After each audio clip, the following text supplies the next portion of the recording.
Well, welcome to the Dallas Film Podcast. My name is Tony Armour. I am the Dallas Film Commissioner, and really excited to have a great local Dallas guest today who does work all over the world, Nelson Lim. Thank you so much for joining us. Well, thank you, Tony, for having me on this podcast. My name is Nelson Lim, and currently I am I'm a professor at UT Dallas, where I teach animation, games, visual effects. I guess in my previous life, I was an effects technical director at studios like ILM and Brazen Animation here in Dallas, Texas. What else can I Well, say? it's such a very humble intro. I'm gonna read off a few of your credits just to embarrass you a little bit, because you worked on some major projects. So Fortnite, the video game, as the VFX supervisor for cinematics. The Great Wall, Warcraft, Hitman, Agent 47, Transformers, Age of Extinction, Noah, Pacific Rim, Star Trek Into Darkness, The Avengers, Battleship, Mission Impossible Ghost Protocol, Pirates of the Caribbean on Stranger Tides. Like, I could go on and on and on. Like, you've got a great great list of projects that you've worked on over the years. I guess let's just start out. And how did you get started in this world and video games and visual effects in general? Wow. Well, thank you. I've been very privileged to be involved in those projects. I remember just growing up, I've always liked science and art. Always been the guy who loved to read my encyclopedias, which is kind of strange, I guess, for a kid. But also at the same time, I remember myself, always doodling and sketching on my notebook. So kind of when my mom got her first IBM XT computer, it came with two, I always relate this story, it came with two floppy disks, and the disks that really flop. Sure, yeah. And the first one was her Lotus 123 spreadsheet software. The second one was the computer guy gave us a floppy disk loaded full of games. And so you can guess which one was my floppy disk. Of course, yeah. Right. I don't see Nelson as a child being like, ooh, spreadsheets, Lotus 123. Yeah, so that has sort of captured my imagination since just seeing that, code, technology, programming, science, math, can produce visual images. I've always sort of been interested in that. So very early on, when I figured out, people get paid to do this. Okay, that's exactly what I was going to do. And so we didn't have like animation school where I was growing up in Singapore, but we had computer science. So I signed up for computer science, learned everything I could about computer graphics. And I really thought I wanted to go into the world of game development. As it turned out, I ended up applying for internships all over the place in different studios and game studios mainly. And a game studio came back to me, the only one game studio that came back to me back then, and that was Lucasfilm Games in Singapore. Oh, wow. And I got an interview as an intern. I thought, okay, it was a job as a software developer, actually, software development intern. And I believe the supervisor was trying really hard to let me know that I'm not actually going to be working on games. And I was like, okay, so long as I'm adjacent to it, that's fine. Yeah. So that was kind of how I got my start into it, being an intern. So I always advocate for internships with my students as well. And from there, I discovered the whole world that, Lucasfilm was very unique at that point in time. Sure.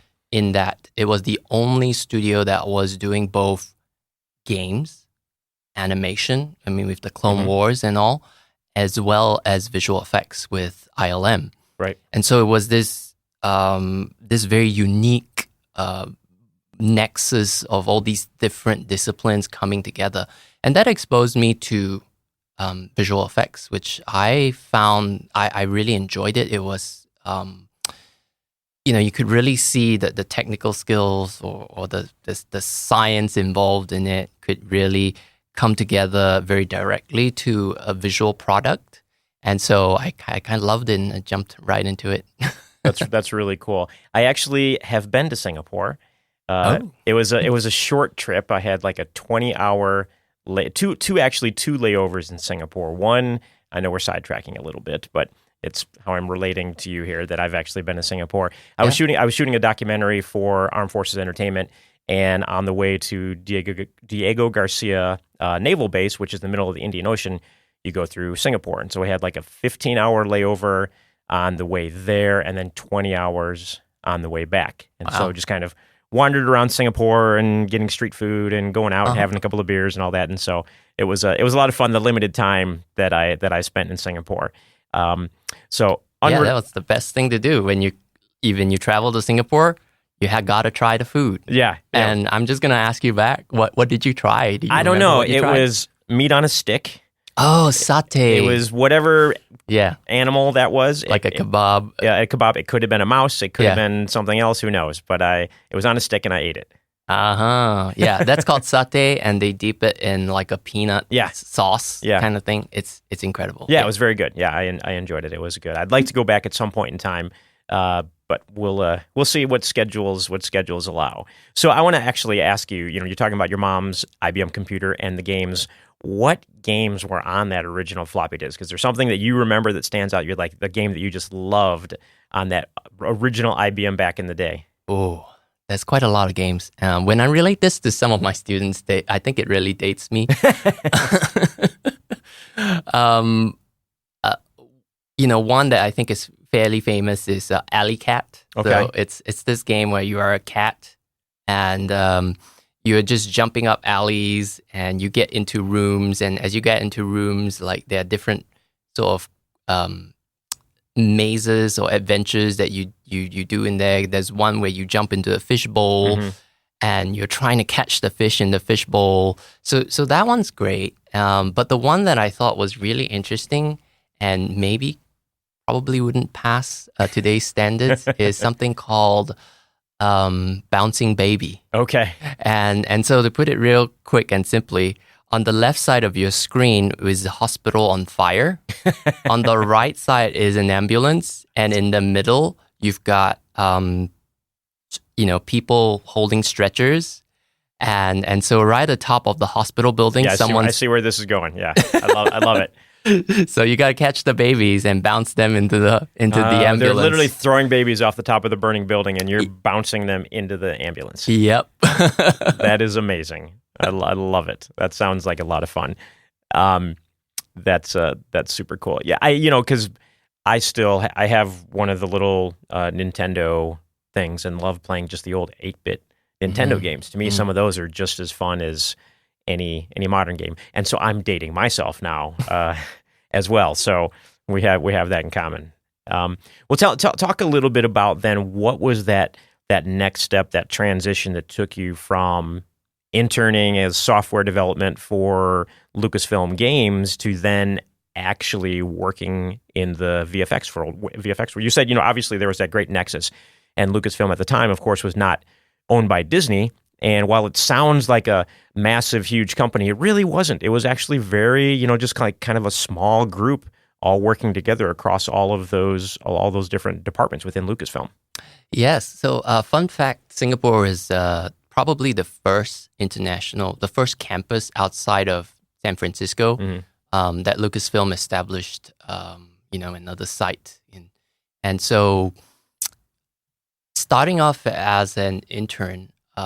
I think it was great because it allowed me to get to know the different things in there. I probably wouldn't have discovered visual effects if not for being an intern there. I got to talk to lots of artists and all. And eventually what happened was that, in fact, I delayed my studies because I took a 6-month internship there. And I said, I'll just delay my graduation by 6 months. As it turned out, that was probably a good choice because that was somewhere in late 2008. Okay. So I delayed my graduation and then I came back to study again. And what was great was that it allowed me to kind of now, I have a new direction. It's not just games that I want to do. I want to do visual effects for films. So I pursued all of my courses that were related to that. And then at that point in time, the Singapore government was offering what they called the Media Development Authority in Singapore. They worked with universities and they did this, what they call a Hollywood shape internship. I can't remember what this shape stand for, but basically they would give Singaporeans a certain amount of a stipend if they would do like 6 months to a year of internship in the US or in any sort of Hollywood studio situation. So that was really beneficial because I went back to my supervisor during my internship and I said, hey, I got this program thing that's going to pay some amount for me. Do you think that maybe we could work something out? And so my supervisor and my mentor back then, his name is John Sanders. I remember him very distinctly. He said yes. And he worked with the San Francisco office and said, hey, what can we do to get this guy, working in ILM as a visual effects artist? So I went over. I spent sort of like an accelerated, if you will, internship or program. I spent a week as a render wrangler. Okay. So working midnight shifts, and back then they were still rendering the last bits of Rango. Oh yeah. Out, and it was. Well, describe a render wrangler. Like what does a render wrangler do?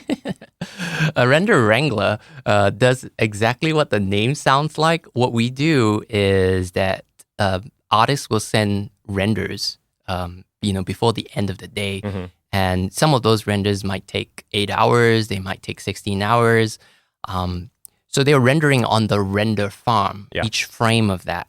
And what a render wrangler does is make sure that if for whatever reason the image ends up being corrupt, that you could maybe requeue that render. Mm-hmm. So there's a higher chance that when the artist comes back at the end of the day or the next day, that they've got working images that they can show to the client or to the director or to the supervisor.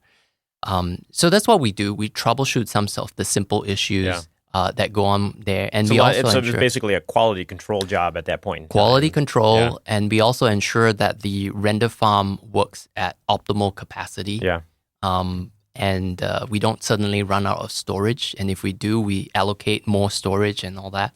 Yeah. So that was what I was doing. Well, I mean, what a difference between 2008, 2009, and now when it comes to computing power, being able to render projects and, storage and everything else. I mean, now you can talk in multiple terabytes on tiny little drives, when then, like, if you wanted terabytes, you had like huge hard drives. Yeah, the concept of terabytes was fairly new to me back then. Mm-hmm. And then getting onto the project, they were talking about stuff in petabytes. Oh, wow. And I was like, what is a petabyte? I literally had to Google that up. Well, tell our audience what a petabyte is. I think a petabyte is 1,000 terabytes. 1,000 terabytes. Or 100. Don't quote me. It's a big number. I haven't dealt with petabytes in a while now. No, it's a big number. Well, and it's funny. I remember when I was a kid and someone said, me and my nerd friends, and said, a Google. A Google was a 1 followed by 100 zeros. That was the definition of a Google. And then when Google took the name Google, I was like, hey, they named that search engine after the 1 followed by 100 zeros. Because that was the original definition that I knew of what a Google was. My goodness, I didn't even know the original definition. Wow. See, everybody learned something today. Wow, yeah. Now somebody will have to Google what a Google is. That could be like a self-perpetuating rabbit hole. They could just go and go and go. Yep. Yeah. So you did that internship, and it's actually really cool, and that's actually very innovative by the Singapore government to do that, because I think it's such a great way to develop a creative industry, right? Like, how do we actually develop a creative industry? By providing that stipend to people to get that talent, and then come back to Singapore. And so Singapore now has a large industry as far as VFX and games, doesn't it? So I agree that personally, I feel like it takes, it takes things coming top down and bottom up Yeah. to really get initiatives going and all. And Singapore has a thriving, I think now a thriving gaming 3D, sort of industry. There's Ubisoft Singapore. Unfortunately, a couple of months back, they announced the closure of Singapore, Lucasfilm Singapore. But it came down to this, which is, what we always talk about here, when I meet you and we talk about, it comes down to incentives. Yeah. Singapore had a massive talent and huge technical skills. They were training and starting up the Sydney studio. They were training and starting up so many other studios like India and all. But from a incentive perspective and a cost of living perspective, I think ultimately with the pandemic and with the strikes and all that, really,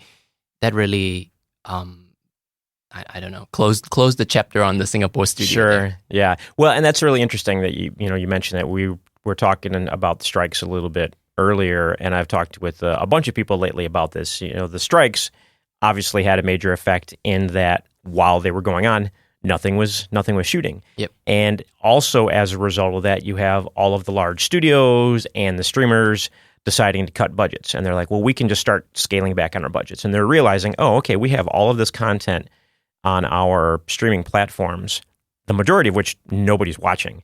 So if we just leave what we have, people will start finding all of these different shows and everything that's on there because we've created so much in such a short period of time. Mm-hmm. And then couple that now with the potential IATSE strike and the Teamsters strike that is coming up. Yep. Everything that I'm hearing from studio contacts and whatnot is that no one is doing anything until August, September, fourth quarter of 2024, because they just don't want to start something and then have to stop because there's another strike. And so because of that, there's a lot of people that are just like out of work and not kind of sure where the industry is going and what's happening. And it'll pick up eventually. But right now, you've got a lot of small indie films that are shooting and commercial work.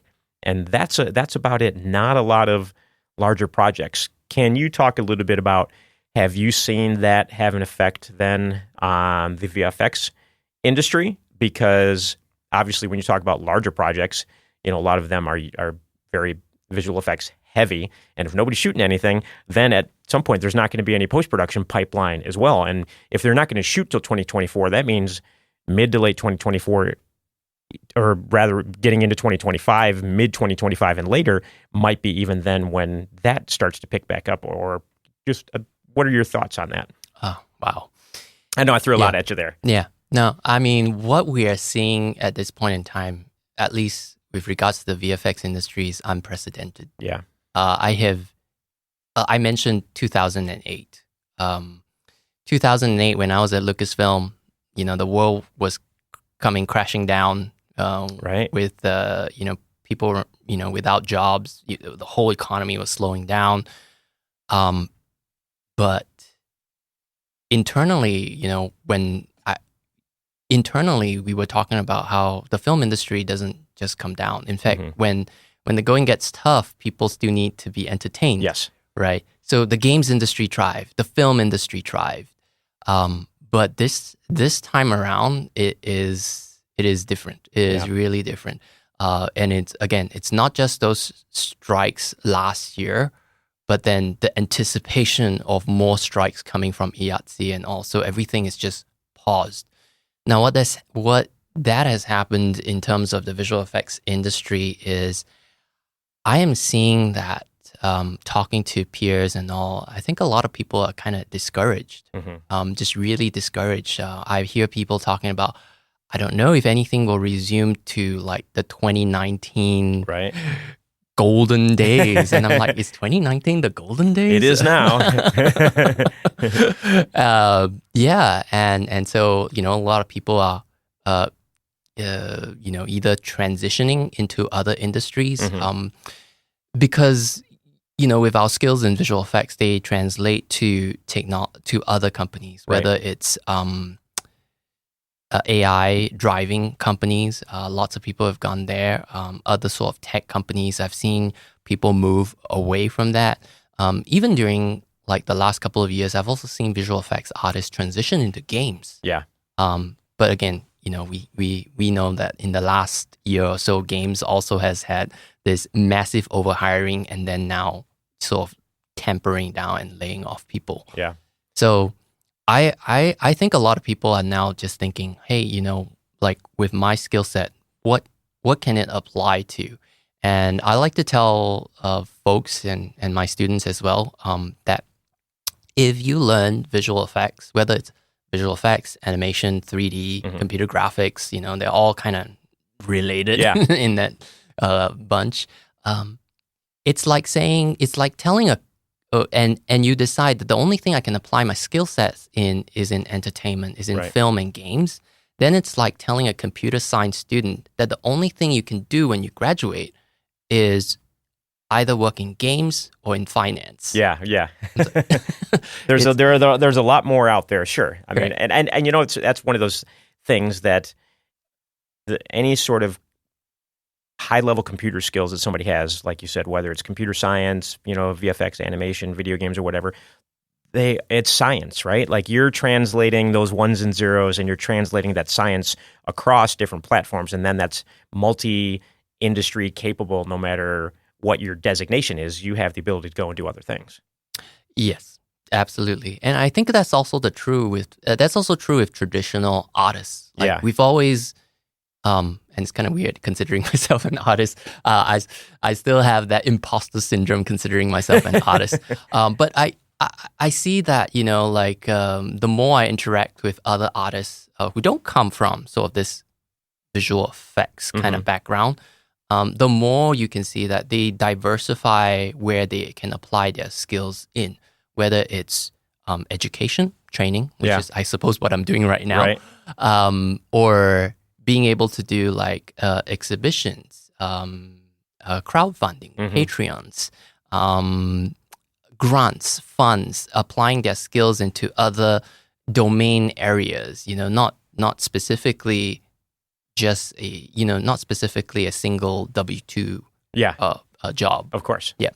Because that's that's hard to have nowadays. The gig economy has become such a thing that not everybody just works that W-2 job anymore. Fortunately, at the Film Commission, I have that standard W-2 job, which is, but I was a freelance guy, had my own production company, from 2002 until, I still have my company, but until 2014 when I started in the Film Commission world. So I have, a long history of working for myself and knowing what it's like to get out there and have to hustle for gigs.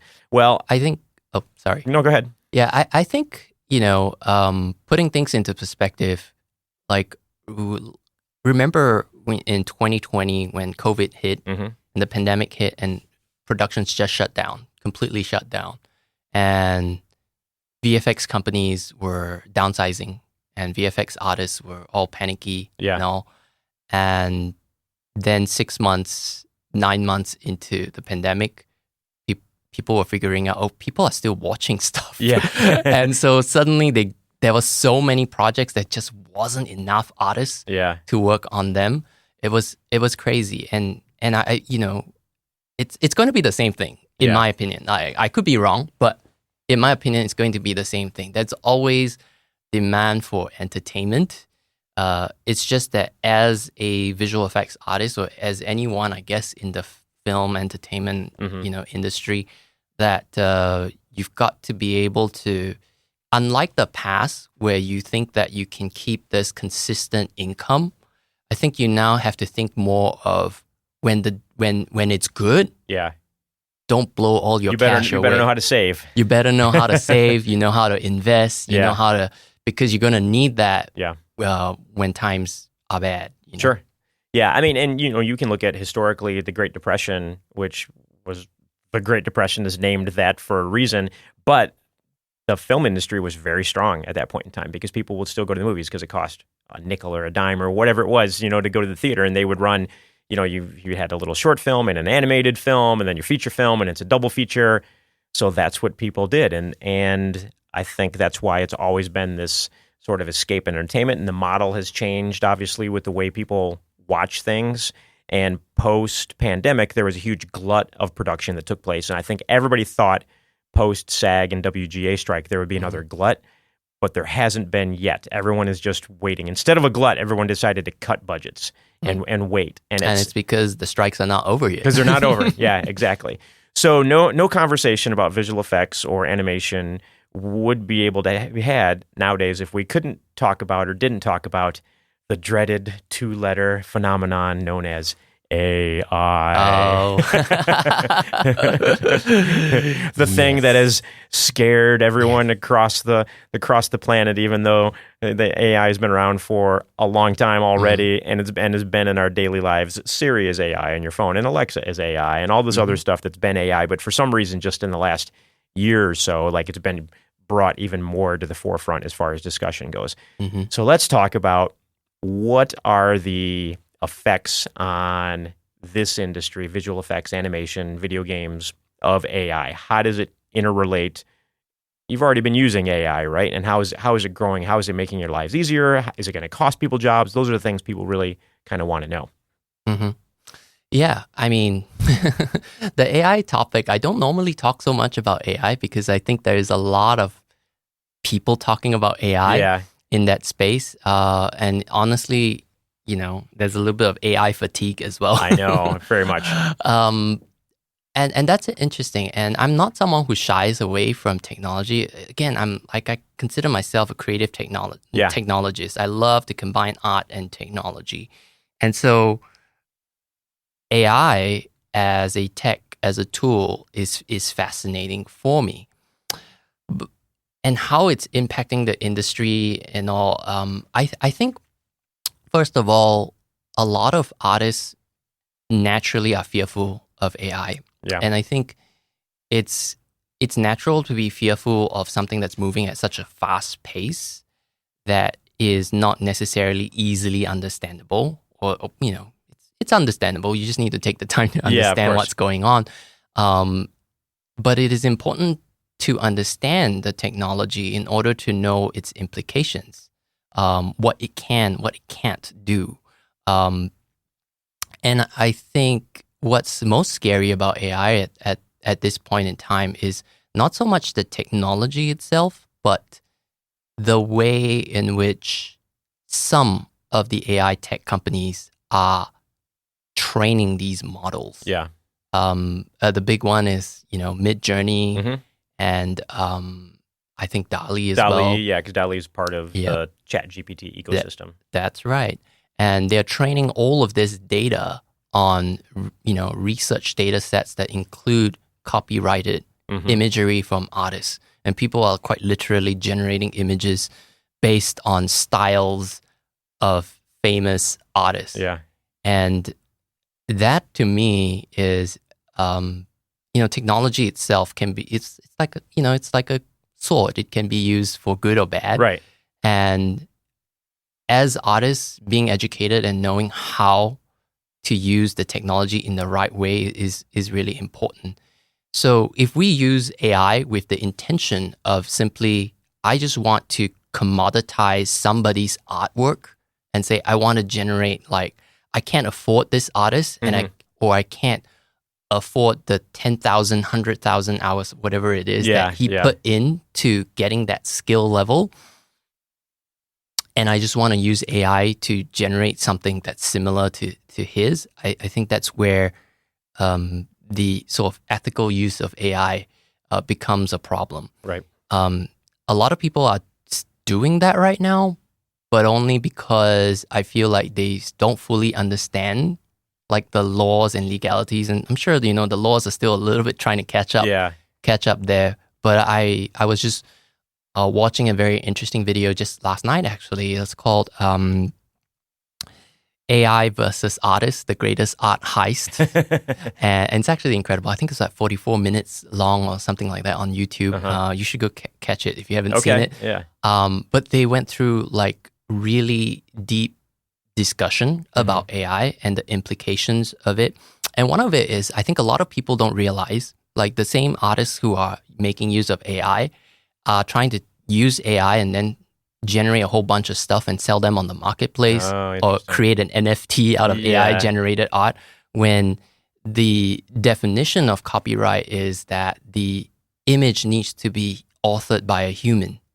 Interesting. And so, they raised up this, it's not my example, but I thought it was a great example, which is that, would you feel like if you went to a party with your, if you were at a party with your friend who is an artist, and you had this amazing idea and concept for a piece of art, and you told this artist friend, exactly what it is. 2 weeks later, he or she invites you to her place and say, hey, based on what you told me, I created this magnificent piece of art. Like, you wouldn't say that belongs to you. You wouldn't say that that's your artwork. And so in the same way, like, I think, was it Adobe and all, we were talking about how they don't believe that AI-generated artwork can be copyrightable because for a simple fact that if you plug in the same prompt again, you will not get the exact same image. Same image, yeah, sure. Yeah, so there's no predictability to that. You can't say that you authored this image. Right.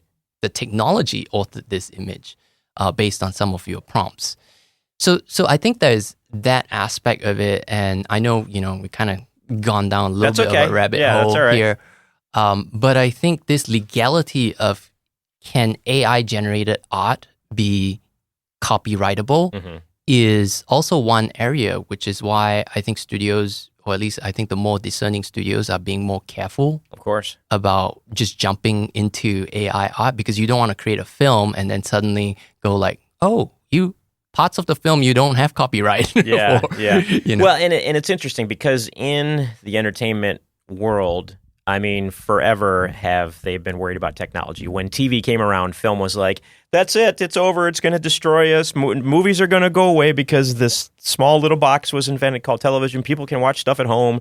They're not going to go to the movies anymore. And so they developed, widescreen and all these different. Smell-o-vision was a thing like in the 1950s. You go into a theater and they would pump smells that related to whatever you saw on screen. 4D, the fourth dimension. Right. All this, and 3D was developed at that time, where it was the red and blue glasses you wore, and you had the 3D films of the 1950s and 60s kind of thing, and that went through a phase. And then think about the music industry, where cassette tapes and CDs are going to destroy the industry, and then Napster comes along years later, and things just evolve no matter what the technology was. When you had the ability to buy a beta or VHS and you could record things off of television, then there was a huge copyright discussion about should you be able to record things off of TV and watch it. And of course, yes, you can for personal use. You can't resell it and things like that. And so I think all of this AI conversation, yes, it's something that's brand new, it's groundbreaking that we've not seen before, but it still relates back to all of these issues that we've seen and talked about, going back to the cassette tape and the television versus film and the VHS copy of things that you're recording off of TV. It's all related, and it'll get figured out. I don't think the world's gonna end and artists are gonna be forever out of work. I think people will still be creating, and it'll get sorted. But the technology still is beneficial, and it's there. It can be there to help, and I think it'll be a big asset to the industry moving forward. Yeah, I totally agree. Especially technology to facilitate some of the mundane aspects of things. Like there was a new AI. Well, AI. There's a broad term AI, but there's this new AI model, called diffusion light, and what it does is, on set, we are filming visual effects. We're filming, and typically the on-set visual effects supervisor's got to come in and take chrome balls and gray balls and take panoramic images so that we can get what is the lighting on the set that day and that moment, and recreate all of our three-dimensional things to look as if they are being lit by the same thing. Right. And what is usually the problem is that we're moving so fast, right, on set, that we don't have the time to do that, or that we're being yelled at.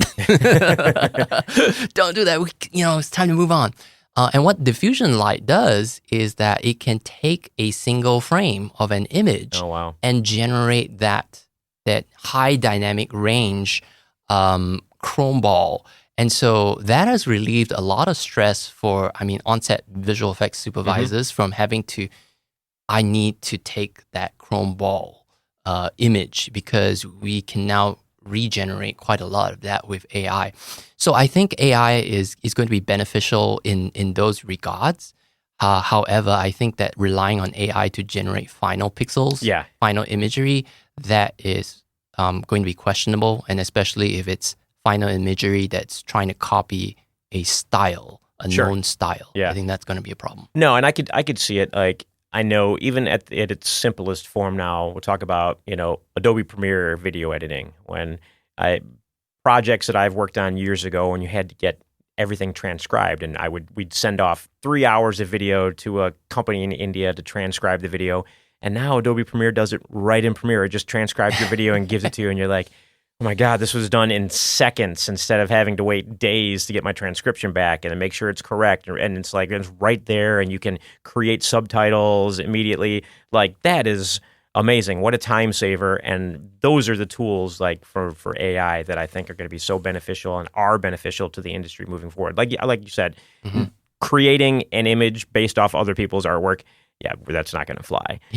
But the advancements in technology that AI is going to enable us to move quicker and more efficiently, I think, are the real benefits. And where it comes down to is, we'll be frank, it's going to replace jobs for sure. Sure. The kind of jobs it's going to replace is the kind of jobs that currently, I think it's jobs that it's repetitive. Yeah. Right. A good example would be tracking. I think tracking and rotoscoping, those jobs are going to get replaced by AI. That's not to say that it doesn't take skill to do that. It takes skill to do that with the current technology and all. But with AI we're probably going to be able to solve 90% or more of tracks and rotoscoping issues. And so, you will need maybe the remaining 10 or 5% of someone who's highly skilled to go in and do a manual track for a maybe very, very complicated thing. Yeah. Even that, I don't know whether, in the future that would be, something that AI would improve and completely replace. But there are some aspects of this, or being able to generate textures, like, I need a wooden bark texture for my tree. We can generate that. You don't need to go out and go take actual images, even though there is value in that. But I want to say also that I always see it from a perspective of I think there is value in human skill. And I'll give you an example of this.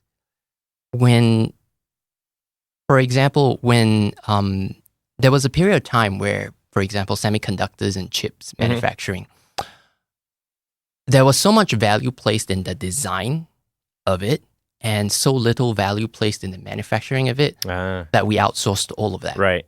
And this wasn't just chips, it was everything, from cars to whatnot. We were outsourcing everything.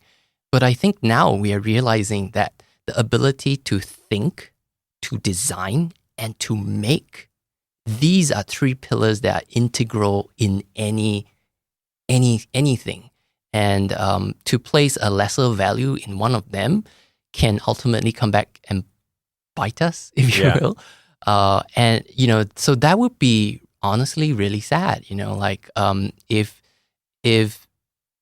for example, visual effects becomes we'll just put everything to AI. And AI will generate us something. And then at some point in time, And at some point in time, if some of the big AI tech companies, fold, or something happens to them, or they become too powerful and they monopolize certain technology, and it's like, well, if you don't want to use our AI, then well, sorry, you just Well, and it's interesting. You look at like Elon Musk has said that he's making his whole AI thing. I forget what it's called, Gronk or something like that, or Grok, open source. And then of course you have like ChatGPT's parent company, OpenAI. I think that's what it is, right? Mm-hmm. OpenAI. Yep. They're not, as Google's not, and things like that. Yep. And it may come down to beta versus VHS. If anybody remembers back in the day, that was like beta was a much higher quality product, but it was only owned by Sony. And VHS, which I believe was Panasonic, they opened it up to everybody. And so you had a broader adoption of that. And then beta ended up just being essentially broadcast television would shoot, beta SP, and the big cassettes and all that. And that's where beta went. And everything else for consumers was VHS. Everything just went to VHS. And so who knows? Maybe this could be a similar thing where Elon Musk and these companies that are making themselves open source and available to anybody versus these companies with these closed ecosystems becomes that. I know this is a very dated reference, but anybody who was alive still in the 1980s, Betamax versus VHS, this could be a similar thing. Yeah, I think there's so much to be learned from history. Yeah. And, we're just repeating certain things. Again, the big move from analog VFX making to digital VFX making, a lot of people just decided that digital wasn't my thing and they left the industry. But at the same time, a lot of people embraced that and came into this. I think with regards to AI, the main thing though is seeing the technology and its use in terms of, number one, how is the data sets trained? Is it ethically trained? And I think Adobe Firefly is trying to do something ethical there with the training data. And then how is it, the process in which how the technology is being used? Is it, used completely to replace any sort of human creativity? Right. Or is it used to augment that human creativity? Because I think if it's used to completely replace that human creativity, I think one of the problems we have would be that it's fundamentally different than some of the other technological advances that we've gone through. I think that this is, in my opinion, when it comes to like all of the different technology waves, what is significantly different about AI is that it is designed in some regards by some companies deliberately to replace human artistic effort. Which I think would be a big loss. And honestly, in fact, these days, like when I scroll Instagram, I found that it's lost its value. Yeah. Because I like being a VFX professional, honestly, I can't tell like what is AI and what is not AI. And so now I assume everything is AI. And so if a really talented artist comes up with something, I may not even know that. And so if my Instagram feed is filled with 99% AI art, honestly, I start to lose interest. And in fact, I start to just not even go to Instagram now these days. Yeah, interesting. Yeah. Interesting. Well, we're going to have to wrap up this episode. Thank you so much for joining. This was a lot of fun. What are your Instagram handles? Anything else you want to share with the audience? Yes, you can always find me at nelsonlim.com. That's kind of my website, and then you'll find like all of my other Instagram or social media handles there, and all. And can I do a little little shout out for the VES? So the Visual Effects Society. We've just formed the Visual Effects Society. If y'all don't know, or if the audience are not familiar with it, is a global honorary society of visual effects artists. We have 5,000 over members worldwide, and we have just formed the Texas section here. I mean, it's brand new. I'm on the board of managers. We just kind of formed that, and and so we support about currently about 70 members in the Texas section. And so, we're excited to do more stuff for our members and also to, help out with the Texas, visual effects and production and film industry here. That's awesome. And there really is. It's one of the surprises for me when I came to Dallas was the visual effects and the video game industry here. Didn't realize how strong it was. So I'm excited to see that we have a Visual Effects Society chapter in Texas now. And Nelson, thank you so much for joining us. We appreciate it. Thanks everybody for listening, and come back next time. Thank you, Tony. Thanks for having me.